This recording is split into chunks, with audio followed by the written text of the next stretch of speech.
about that. But with that out of the way, we got to talk about, and we're running out of time here, but we have to talk about the intellectual dark web because, you know, I'm told by a guy named Bari Weiss, who's a white guy. Bari Weiss, I believe that's an Anglo name. I believe that, or maybe that's French. Bari Weiss. Yeah, so I think that's either Anglo or French. It's definitely a white European male.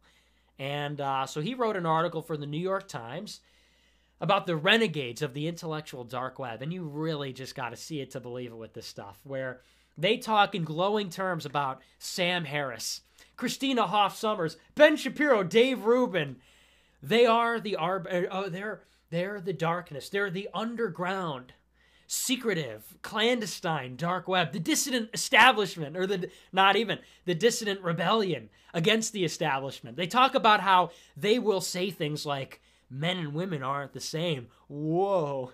Free speech should be allowed. Oh, can you handle it? Homosexuals can be Republican too. What? My world is shaking. My world is debris falling from the ceiling. What? Drag queens at a free speech rally? My tiny Democrat brain can't handle it. And so they talk about how these guys are really dark and underground. And I really just have to say this. Look, you know, me and Richard Spencer have had our difficulties in the past. We've had trouble before, and certainly we don't agree on everything. But let me just lay this out for you really clearly, okay? You've got Richard Spencer, who you might not agree with him, you might not like him, whatever. But here he is. He goes out there, he's got a message. He says, I believe in white identity. I believe in a white racial consciousness. I'm against egalitarianism, blah, blah, blah. He says his thing. In response, he gets kicked off of every payment processor in the country, PayPal, Stripe. He gets kicked off. He gets kicked out of his gym. He gets kicked off social media. He gets de-verified. He gets punched in the face. He's out there. He gets sucker punched. Whenever he does a demonstration, he just gets chased by a mob. He organizes demonstrations. People go and shut them down. The police let them. Either they show up and they actively beat up his supporters, or they mace them, or they hit him with baseball bats or lead pipes, and the police either cooperate, or they allow it to happen, they facilitate it, or they just let it go. People threaten to blow up his house with grenades.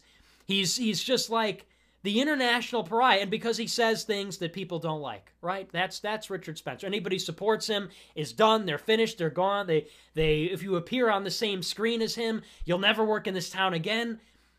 And that's Richard Spencer, okay?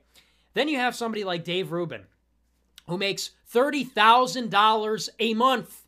$30,000 a month on Patreon. He's on YouTube. He doesn't get demonetized. He's on Twitter. He doesn't get de-verified. He's a homosexual Jew living in L.A. He's got massive support, 700,000 subscribers. Nobody would hesitate to watch that show, share that show, for mainstream people to come on. He refuses to have people like Richard Spencer. And which one does the New York Times puff up as the dark web? Which one does the New York Times puff up as the underground, the clandestine, the dissident? Who's really putting out a dangerous idea? This guy who gets puff pieces written about him on the New York Times by the liberal press? Or is it the other guy? And look, again, all judgments aside, just think about it. Just think about that comparison. You don't have to like either one of them. You don't have to agree with either one of them. But just think about that. Isn't that just a load of garbage? Isn't that just a load of nonsense?